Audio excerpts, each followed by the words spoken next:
Ufa! Que alívio! Até que enfim a seleção brasileira venceu e garantiu a vaga na Copa do Mundo 2026. O placar foi magrinho, mas muito importante, né? O importante do futebol é o resultado, e o resultado veio. 1-0 Brasil para cima do Paraguai com gol do Vinícius Júnior, que garantiu aí a vaga da seleção brasileira na próxima Copa do Mundo. Vamos ver aqui agora esse corte do Linha de Passe da ESPN Brasil, com pós-jogo, com as análises.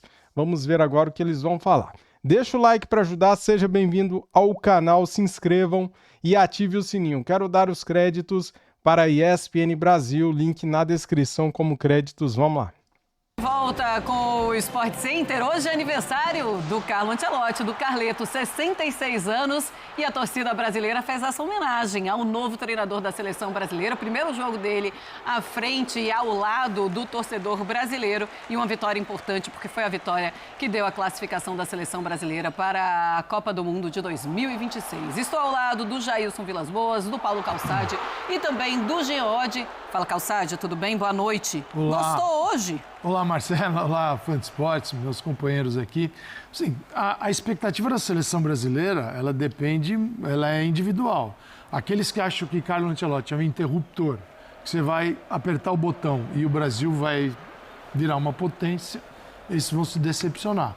Como eu vejo que tem um processo, é duro falar, um processo longo, com 1 ano e não muito tempo para treinar, mas é um processo e a seleção tem coisas positivas. Sim. O Paraguai estava 9 partidas invicto, perdeu. O Brasil, em nenhuma dupla, o Brasil joga, todas as seleções jogam 2 partidas por data FIFA. Em nenhuma delas, das anteriores, o Brasil tinha saído sem tomar gol. O Brasil saiu sem tomar gol nesses 2 jogos. Então, houve aí um rendimento melhor da defesa contra o Equador e contra o Paraguai. E a gente precisa de muitos ajustes para encontrar um time. O Carlo Ancelotti ainda não encontrou um time do Brasil. Nesta primeira convocação, ele fez ajustes para o segundo jogo e o Brasil, sim, espero mais. Mas daí, achar que a minha expectativa era para arrebentar com o Paraguai, essa não era. Ô, Jean, uma seleção mais ofensiva, uma seleção que poderia ter tido um placar um pouco mais elástico, mas 1-0 é o suficiente, está classificado e também tira aquele nervosismo do primeiro jogo da seleção ao lado do torcedor, né, do Carlo Ancelotti. É isso. Boa noite, Marcela, Boa noite. Jailson, Calçade. Olha, vou te falar que eu achei bom o jogo da seleção brasileira. Para o que a gente se acostumou a ver, considerando o fato de que o Brasil enfrenta um Paraguai que não perdia 9 jogos, que se defendia muito bem, eu achei que teve muita coisa legal. Acho que a aproximação e a movimentação dos jogadores de frente, a intensidade do Brasil o tempo todo, realmente atacando. Acho que a primeira hora do Brasil foi muito boa. Estou falando de 45 minutos do primeiro tempo e 15 minutos do segundo. Como você disse, o jogo poderia ter sido 2, acho que 2-0 talvez refletisse melhor, né? O que foi a partida. A gente teve pelo menos 3 ou 4 outras grandes chances realmente para marcar. E, enfim, de maneira geral, achei que foi um bom jogo. Claro que está longe do ideal, está longe do time perfeito, mas considerando as dificuldades e a fase do adversário, achei que foi sim um bom jogo da seleção brasileira. E quero só citar um nome que eu critiquei bastante nas últimas partidas todas da seleção que ele jogou, inclusive na última, que é o Bruno Guimarães. Achei que fez uma partidaça o Bruno Guimarães, algo que a gente não via acontecer há muito tempo. Muita gente queria que o Gerson continuasse no time e achava até justificável essa preferência. E o Bruno Guimarães, para mim, hoje jogou muito bem. Acho que foi o melhor jogo dele com a camisa da seleção brasileira até aqui. Jailson Vilas Boas, boa noite. Boa noite. Gostou da seleção brasileira? Gostou das mudanças do Carlo Ancelotti para essa segunda partida? Bom, o resultado deu. Gostei. Boa noite, Marcela. Boa noite, Jean. Calça, boa noite aos fãs de esporte. Eu gostei sim da apresentação da seleção e dividindo, né, como o Calça falou em relação aos 2 jogos.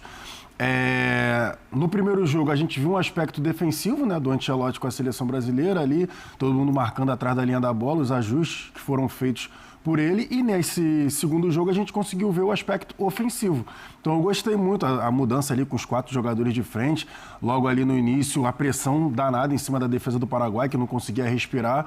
Eu estava nessa curiosidade para saber como seriam, né, as dinâmicas da equipe ali com ataque com 4 jogadores de frente e apenas 2 volantes. E eu gostei bastante, principalmente pelo fato de ninguém ter guardado posição. Essa foi a parte que mais me agradou. Ninguém guardou posição, a gente viu o Matheus Cunha pelo lado esquerdo, vimos o Martinelli pelo lado esquerdo, vimos o Vinícius Júnior pelo lado esquerdo, o Rafinha no final do primeiro tempo também. Então, ficou difícil para a defesa, né, do Paraguai fazer algum tipo de marcação individual, porque toda hora caía alguém novo pelo setor. Então eu gostei muito e a gente vai falando aqui ao longo do programa, mas gostei das dinâmicas que foram apresentadas. E um Paraguai que já entra contra a seleção brasileira buscando se defender, mas começa a sentir muita dificuldade e começa todo mundo a cair, começa a fazer cera desde o começo da partida, Calçade, uma coisa que irrita um pouco a seleção brasileira. Mas isso eu acho que já mostra também a mudança de postura do olhar do adversário para a seleção. Primeiro, o Paraguai tinha uma vantagem, ele estava à frente do Brasil, né, terceiro colocado. A vitória do Brasil tiraria-se essa condição de seleção paraguaia, que um ponto já seria magnífico para manter sua invencibilidade, para caminhar na classificação para o Mundial. Então, uma seleção que buscou defender a sua vantagem na tabela. Diferente de uma primeira rodada, quinta rodada de eliminatórias. Agora a gente está no finalzinho, já enxergando o que é preciso, o que é necessário. E aí, bom, teve uma posse de bola, eu comecei a contar. Bola no gatito, 14 segundos para devolver. Aí, assim, arbitragem, esquece, né? Os caras são péssimos. Eu vou ficar só no péssimo. Essa é a maior, acho que é a maior... Eu acho que é mais que isso, mas acho que eu vou ficar só no péssimo. Da arbitragem sul-americana. Eles não estão nem aí. A comparação com a brasileira. Eles não estão nem aí. Os brasileiros dão um tempo a mais. A sul-americana é um negócio... Teve atendimento, caíam em todas. Teve uma reposição de bola que durou 32 segundos entre uma falta que foi feita. Sim, então você vai matando, porque são várias, você mata muito tempo. Mas isso aí é um problema da América do Sul todinha, não vamos consertar. Tá difícil de arrumar o Brasil, imagina os outros. Mais 9, tem que resolver o problema de 9. Então, eu acho que tem aspectos positivos, mas é um time com a formação, o Carlito definiu, Martinelli, o jogador mais posicionado num local específico foi o Martinelli. Martinelli tem a mancha o mapa de movimentação, assim, lado esquerdo, linha de fundo. Matheus Cunha fazendo o trabalho de meio de campo, vindo receber até, às vezes, de zagueiros, mas um jogador que conduz, né, e passa. Então, assim, a característica da seleção é muito... Rafinha, vai, né, conduz e toca. Matheus, Martinelli vai para cima. Vinícius. Mesmo assim, Casimiro e Bruno, para mim, foi uma das melhores atuações de 2 jogadores do meio de campo. Concordo. Mesmo sem o Gerson, quer dizer, 2 caras que foram muito bem. Então tem pontos positivos, mas é muito pouco para jogar a Copa do Mundo. Mas a gente tem que analisar que o Carlo Ancelotti, agora que ele vai começar a observar jogador brasileiro. Sim. Agora, no Brasil e na Europa. Mas esta observação que ele já tinha feito para o Real Madrid, não para o Brasil, certamente no radar dele tinha o Alex, o zagueiro. Alex, que jogador. Sim. Que jogador. Esse cara, sim, estará na próxima lista e do jeito que está jogando vai estar na próxima, porque ele foi muito seguro. Nos dois jogos. Então, fora e na casa, quem jogando no Brasil. E agora eu assumir a culpa, assim, minha culpa pelo menos, que assim... Falei muito do Murilo, porque acho que o Murilo foi uma ausência para mim até que surpreendeu na lista, achei que estaria na lista. Falamos muito do Bremer quando o Bremer agora está machucado e não podia ser convocado, mas enfim, eram os 2 zagueiros que pareciam que tinham que ser titulares indiscutíveis da seleção e que não vinham ser. E aí surge um outro cara que ninguém falava e que realmente fez 2 grandes jogos. E te falar, assim, eu não sei se ele fica no Lille, não. depois dessas duas apresentações pela seleção... Vai crescendo, vai acho que ele salta. Mas será que o Ancelotti ele tem uma base agora para seguir a seleção brasileira? Será que ele vai usar essas duas partidas como a base da seleção brasileira? Alguns nomes com certeza. Mas quais? Quais foram os importantes? Quais aqueles que ele guardou no coração? Bom, vamos para a Neoquímica Arena. Vamos colocar aqui na nossa conversa o André Plihal, que está ao lado do Oswaldo Pascoal. E eles vão trazer também a percepção de quem estava lá no estádio. E, claro, também já com essa questão, Plihal, temos então uma base da seleção brasileira? É isso que vamos ver nos próximos jogos de seleção brasileira, inclusive no próximo jogo contra o Chile, Vinícius Júnior suspenso. Boa noite, bem-vindos. Boa noite, Marcela. Boa noite, meninos. Fora Esporte. Estamos aqui na Neoquímica Arena. Lógico, a essa altura já vazia. Agora há pouquinho, Pascoal com 46 mil torcedores, que rendem 12 milhões 700 mil reais. 46 mil pessoas que viram o Brasil garantindo a classificação para a próxima Copa do Mundo, para a Copa da América do Norte. No início do jogo já se sabia que a vitória bastaria para a classificação, né? Porque o Uruguai derrotou a Venezuela e o Brasil conquistou essa classificação, apesar do placar magrinho, com um bom desempenho. O Carleto botou o seu quarteto ofensivo pela primeira vez em campo. De fato, como disse o Calçade, só o Martinelli guardando um pouco mais posição. O gol do Brasil sai de uma jogada em que Rafinha, Matheus Cunha e o Vini finalizando ali como um bom centroavante, fazendo o único gol da partida. Brasil 1-0. Te agradou, Pascoal? O pessoal lá no estúdio gostou bastante. E a Marcela quer saber se depois desses dois jogos zerados, sem sofrer gol, marcando um, fazendo 4 pontos, já se tem um ponto de partida, ou até de repente, sendo um pouco mais otimista, uma base. Não, tem uma base. Eu gostei muito do que vi, né? Aliás, gostei demais da seleção brasileira. Jogar aqui na Neoquímica Arena parece que dá muito certo, né? Não perdeu nenhuma, não empatou nenhuma. 6 jogos, todas, 6 vitórias. 6 jogos, 6 vitórias. E já é mais uma classificação para a Copa do Mundo obtida também aqui na Arena do Corinthians. Gostei muito da movimentação dos jogadores da seleção brasileira. Achei que o Bruno Guimarães fez o melhor jogo dele com a camisa da seleção do Brasil. Fazia tempo que a gente não via o Bruno com essa desenvoltura, né? Ele jogou mais como volante pela direita, criou muitas perspectivas para a seleção do Brasil. Agora, o Matheus é um jogador que é o chamado... Para mim ele é um jogador desequilibrante. Por quê? Porque ele flutua muito nos espaços deixados entre os volantes adversários. Foi quem mais se movimentou. Ele e o Rafinha. O Rafinha também se mexeu demais. No primeiro tempo pro Rafinha foi muito bom. No segundo tempo ele já ficou mais parado pelo lado direito, né? Mais colocado, aberto demais pela seleção do Brasil. E parece que o Brasil, depois de um certo tempo, achou mais um zagueiro, né? Sim. Como brota jogador, a gente fala, não, às vezes o Brasil tem dificuldade de encontrar jogador aqui e ali. Esse foi do nada mesmo. Apareceu assim, do Lille para a seleção brasileira, para ganhar espaço e para convencer, né, os homens da comissão técnica do Brasil. Isso é um lance do Bruno Guimarães, tentou por cobertura já no segundo tempo. Eu tenho 2 ressalvas a fazer. E as 2 ressalvas ficam para as laterais do Brasil. Como nós somos, como seleção brasileira, como a seleção brasileira é deficitária pelas laterais. O Wanderson... Segundo tempo ele soltou um pouquinho mais, né? O Wanderson, ele é bom na descida. Na subida ele tem muita dificuldade. Quando ele ataca, ele vai bem, mas quando tem que defender, ele tem muitas dificuldades. Ele é um jogador com pouca criatividade para jogar na lateral direita, mas é o que tínhamos para... Eu acho até, né, que o Wesley é mais jogador que o Wanderson, mas o Wesley hoje ficou no banco de reservas. E o lateral esquerdo da seleção do Brasil, o Alessandro, e quando entrou o Romero para jogar aberto pela ponta, ele começou a se desesperar. Não me parece um jogador experiente como ele é, né? Começou a se desesperar.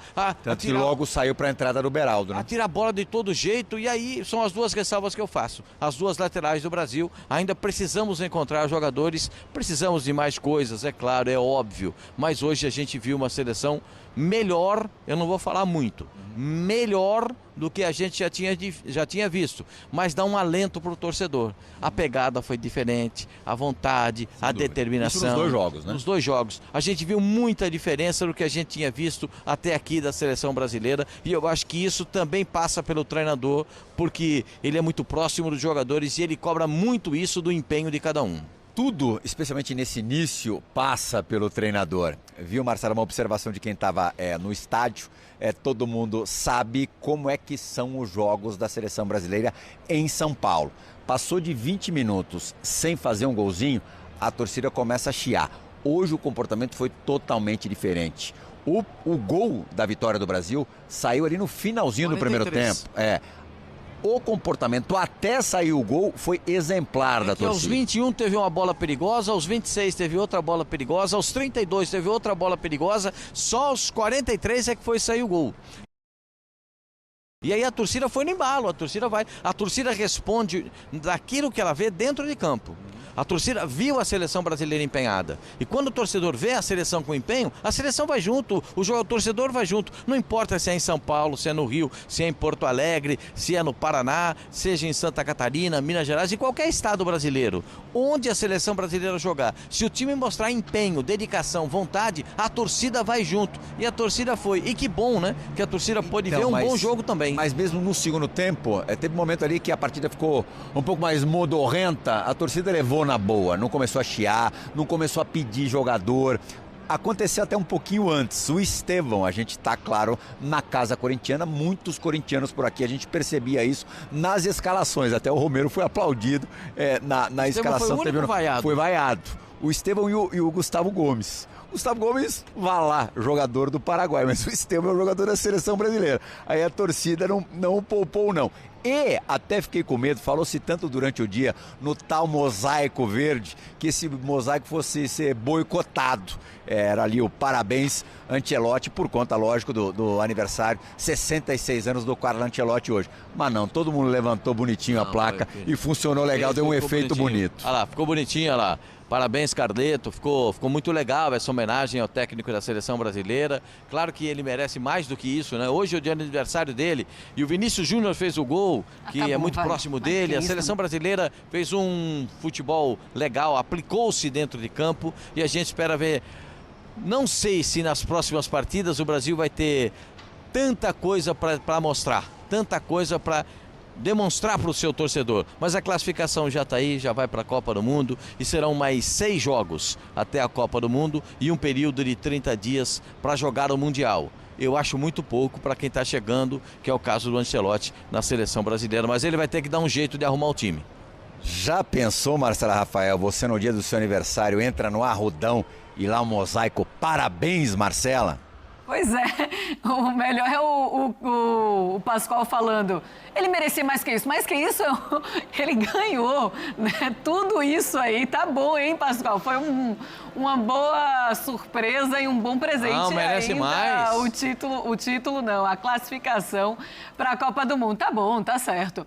Ô, Pascoal, um beijo para você, André Plihal também, um beijo para vocês. Muito obrigada aí pela participação e por toda a impressão dessa partida. Eu vou dizer uma coisa. Muito bem, galera. Separei aqui para vocês esse corte do programa Linha de Passe pós-jogo analisando a vitória da seleção brasileira. Brasil 1, Paraguai 0. Temos aqui as notas das atuações dos jogadores da seleção brasileira. Vamos lá então, nota 1 por 1, hein? Atuações da zaga. Foi bem segura e Vini Júnior anota gol da classificação à Copa. Bem, o Alisson teve uma nota de 6.3 do público, o Wanderson 6.4, o Danilo entrou no finalzinho do jogo, né, 2.9, não teve quase tempo, né, de jogar. Marquinhos 6.6, Alex, novidade boa, hein, cara, boa novidade, hein. Alex 7.5, muito seguro, muito bom jogador, hein, quase ninguém conhecia. Ou quase ninguém acompanhava, né?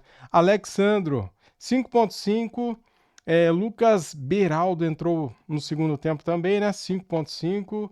Casimiro, 7.0, bem seguro, hein? Muito bom. Fez uma excelente dupla com Bruno Guimarães, que jogou muita bola hoje. Bruno Guimarães, 7.3. Gabriel Martinelli, 7.2, foi bem também. Vini Júnior fez o gol da classificação, fez o gol da vitória, 7.0. e saiu com dor na coxa, né? Saiu ali com dor na coxa, com a mão na coxa, depois colocou o gelo no banco, né? Tomara que não seja nada grave, né? Obrigado, Vini! Fez o gol aí do título, ó, da classificação para a Copa do Mundo, né? E o gol vitorioso, né? Richarlison entrou e não conseguiu fazer nada. 3.3, Rafinha 6.8, Matheus Cunha 7.4, ele que fez a jogadaça, né? Ali que saiu o gol do Vinícius Júnior. Gerson entrou no finalzinho também. Finalzinho não, né? 33, eu acho, do segundo tempo. 5.9.